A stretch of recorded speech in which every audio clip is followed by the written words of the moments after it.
Hi folks, Nathan here from Family Protection Ministries. Welcome to the front line. We're going to be talking about a few things today, a couple of news items. We're going to talk about some of the legislative happenings here in Sacramento.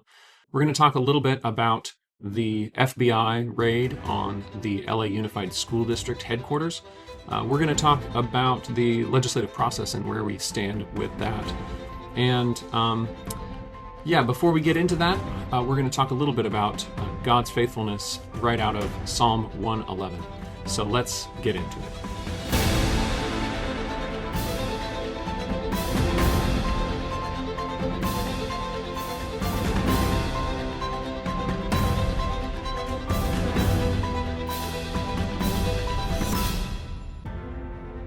Welcome to the Front Line with FPM, where we talk about California politics, homeschool freedom, parental rights, and the family.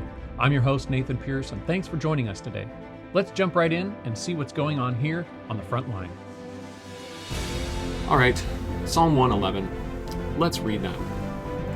Psalm 111 is a psalm of David, and it starts out, "Praise the Lord. I will give thanks to the Lord with my whole heart. In the company of the upright, in the congregation, great are the works of the Lord, studied by all who delight in them. Full of splendor and majesty is his work, and his righteousness endures forever. He has caused his wondrous works to be remembered. The Lord is gracious and merciful. He provides food for those who fear him. He remembers his covenant forever.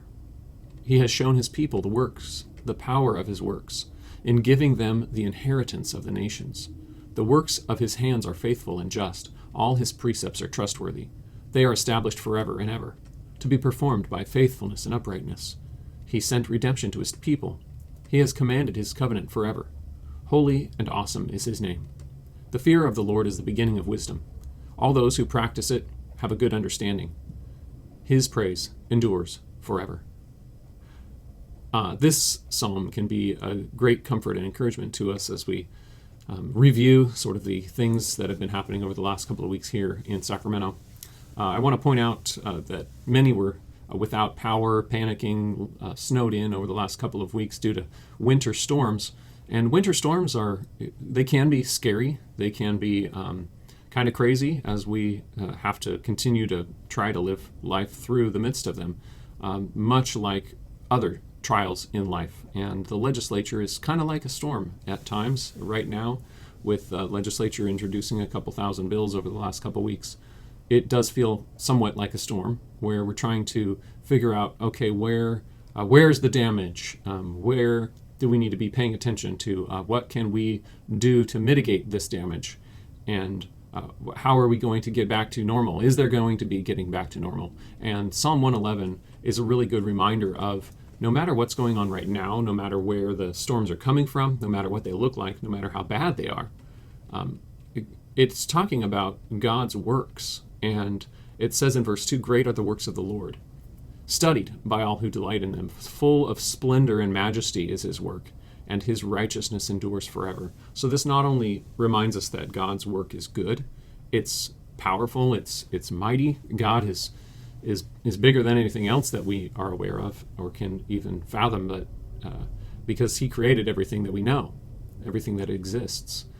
And so he is greater than all of those things, and yet he also endures forever. So it's not that it's one great thing, one great work, and then it's over. It's continuous. It endures forever. And he will be remembered. He will be remembered forever. He has a covenant forever, verse 5. And not only that, but if you look down towards the end of the psalm, he talks about redemption. He sent redemption to his people. And again, forever is in here. He has commanded his covenant forever. Holy and awesome is his name. And the fear of the Lord, verse 10. The fear of the Lord is the beginning of wisdom. All those who practice it have a good understanding. And then finally, again, his praise endures forever. There will always be praise for God forever. And we can be encouraged by that because no matter how many people are sort of shouting out in favor of certain leaders of our communities, our nations right now, that will all end. Whether the leaders are good or bad, the excitement over certain politicians or whoever, all of that will go away. and God will be the only one that gets praise forever. And so we can find comfort in the knowledge that God is forever. He will outlive every leader, every public figure in our country and around the world. Everything that exists will, after it's gone, will be forgotten at some point. But God will remain forever. His praise will endure forever. So let's remember that, and also take an idea from this chapter. Verse 10 says, "The fear of the Lord is the beginning of wisdom." I'd like to encourage you this week to be praying for wisdom. This fear of the Lord at the beginning of wisdom, for our legislators, for our state's leaders, for our national leaders. They need wisdom, and true wisdom starts with the fear of the Lord. So be praying for the fear of the Lord for these leaders. Many of them have never really considered God as one to be feared, and many of them have feared God at one time and maybe have been distracted, have gone to their own way as sheep, as the scripture says, but they need God. They need God's wisdom. So be praying for that for them. All right. I appreciated getting to visit earlier this week with a group from San Diego. So a little shout out to the families that visited here at the state capitol on Monday from CFS South Bay. And it was a great visit to have with them. But it reminded me also of just the need to continually be teaching new people about the legislative cycle and what's going on here in Sacramento. As I mentioned last week, there's a lot of bills that are introduced, and I'm not going to get into the specifics of particular bills as I did last week of what things you can pray for. If you would like, I would encourage you to go check out last week's episode of the podcast, The Frontline, and look at those bills that we mentioned so that you can be praying for the outcomes of not only those bills, but the many others that we are now tracking. We have over 100 bills that we're tracking that are active in the legislature right now. So be praying for us as we continue to analyze these bills and be aware of them. But I also want you to be aware of the session cycle. And so because we are in the second year of a 2-year legislative session in California, that means that we actually have the deadline that passed last Friday where everybody was supposed to introduce their new bills. So we have 120 legislators, 80 assembly members, and 40 senators in the California state legislature that were all introducing bills last week. And the deadline being Friday, there were a whole bunch of bills being introduced last Friday. The legislative, the branch that does the digitizing of everything so that we can all read it and print it, all of that was continuing to process those bills over the weekend and into the early days of this week. So we're still analyzing quite a number of these bills that were introduced. So be praying for us as we do that. But this is part of the process for the year. Right now, bills are being analyzed, bills are being discussed, amendments are being proposed. We are seeing some committees assign bills to hearings. We've already had some hearings. I've already done some testifying in committees earlier this year from bills that were introduced last year that are carried over. It's a carryover bill. If it did not go all the way to the governor yet last year, it can carry over to this year. And there's already bills in hearings this year in 2026 that were introduced last year in 2025. So those bills are considered carryover bills or 2-year bills, and so those are continuing through the process. The process starts with a bill being introduced by a legislator. Either it's his idea, it might be a staffer's idea, it might be a constituent idea or a special interest group. We have proposed bill ideas before many times to the legislators, some of which have been passed through the legislature and have become law in California. For example, we worked on a law a number of years ago for making it easier for homeschool students to get work permits. And it took a lot of work over many years to get that bill through the legislature and signed by the governor. But ultimately it was signed into law by the governor. And so now we have a way for homeschool students to more easily get a work permit. The same thing, we did a bill related to driver's education, driver's training, to make it easier for homeschool students to do driver's training and be able to get their driver's licenses without having to go to a paid driving school.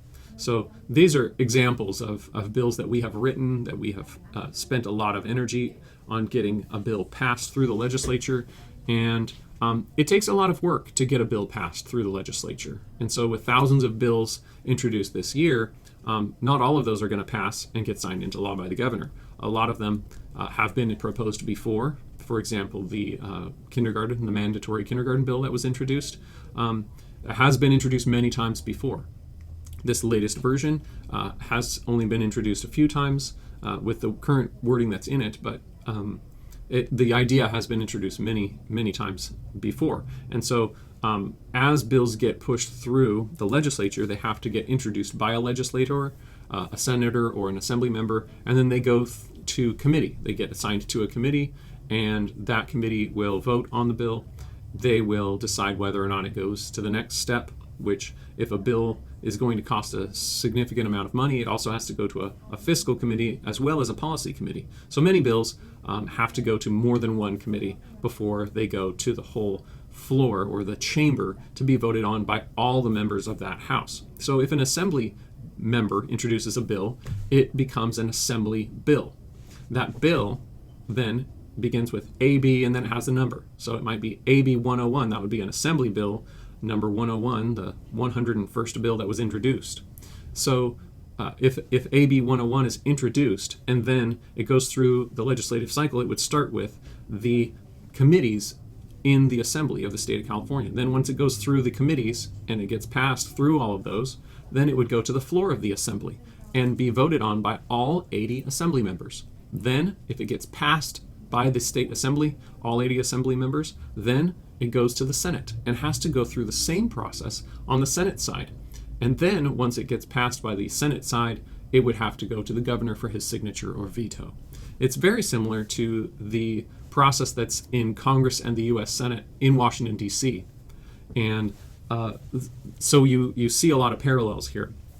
But in California, we have quite a process of going through from one committee to the next and making decisions about bills by committees and then the floor on each side. So an assembly bill would go through the assembly first and then the Senate, and then go to the governor if everything goes well and it gets passed. A Senate bill would be introduced, be given a number, so it would be SB 101 on the Senate side, and then it would go through the same process on the Senate side first, and then it would go over to the Assembly. It would have to go through committees, and then go to the Senate floor first, and then go to the Assembly side, go through committees in the Assembly, and then go to the Assembly floor before going to the governor for his signature or veto.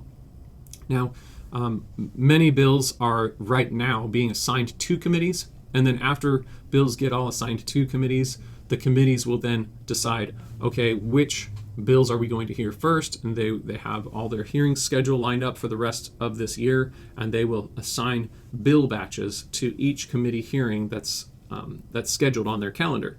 And so you'll be able to see when a bill gets assigned to a hearing date. That's when you can weigh in and say, okay, I would like my legislator to vote no on this bill, and you can send a letter or a phone call to that committee and say, we really oppose this bill or we support this bill, and here's why.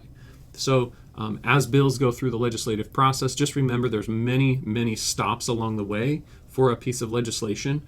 And sometimes you'll hear a bill passed, but that doesn't necessarily mean it's law now. It just means if it indeed it did pass, it just passed a step along the way. So if a bill passes its first committee, then it may have another committee to go to, or it may have the floor to go to, and it may have the second chamber to go to. So if it starts in the Assembly and goes to the Senate, it has to go through that process all the way through one house and then through the second house. So that's a little bit on the legislative process. Many bills are right now being still determined what committee they're going to go to, and so you'll see that on the status of legislation. If you look that up on the website for the California State Legislature, you'll see bills that are sitting pending. They're waiting for their committee assignments, and that's done by the Rules Committee in each house. The Rules Committee determines which committees bills get assigned to. So as those bills are waiting, or maybe they've been assigned to a committee and they're working on trying to schedule when it's going to be heard in that committee, there's still being work done on those bills in the background by the author of the bill, the legislator that introduced the bill, and the author's staff, and perhaps other groups that have an interest in what the language is going to say in that bill. So we've been interacting with a number of legislators' offices already on a number of these bills, and so be praying for us in our relationship, in our interactions with these legislators' offices, so that we can have the best possible interaction that we can have with them as we try to get information and we try to share ideas and we try to encourage them to change language in a way that would benefit families in California, in particular homeschool families that homeschool privately in the state of California. So with that, I want to mention just a couple of other things and then we'll wrap up. So the next item that I wanted to talk about today is the FBI raid on the LA Unified School District. The LA Unified School District is the fourth largest school district in the country. It's a very large school district, a lot of kids in that school district, although the enrollment is declining because of largely the issue of people moving out of the state of California. But even though it's declining, it's still a very large school district. It's still the fourth largest in the country.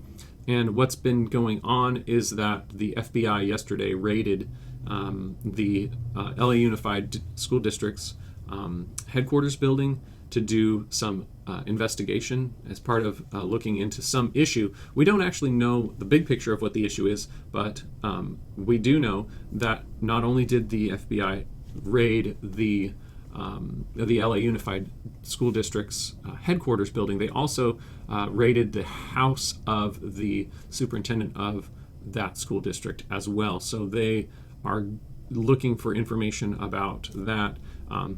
So we're not going to get into speculation about what that's all about, but maybe we'll be able to give an update on that later on. Pretty massive school district, pretty massive part of California's education system that happens in the LA Unified School District. So we'll definitely be keeping our ear to the ground on that and how that would impact things for anyone in the future when it comes to education. So again, thank you to the families that came from San Diego to visit the California State Capitol up here on Monday. It was a joy to visit with all of you, and I hope many more will come and visit here in Sacramento. And we really encourage folks to interact with their legislators, to come and see the Capitol, to see what's going on in the government, and also to visit your own legislator, make sure that they know that you are here. That it's great to let them know ahead of time that you're coming up to the state capitol, and you can get an appointment with your legislator and find out what they're up to, and let them know that you care about what goes on in not just Sacramento but also in your district. So again, be praying for your legislators, and be praying for us as we go through all these bills. Thank you so much for your support and encouragement and prayers. And that's it for this week. We'll see you again next time. Thanks for joining us for this episode of The Front Line with FPM. For more information about the topics we discuss here, check out Family Protection Ministries at fpmca.org and subscribe to our channel.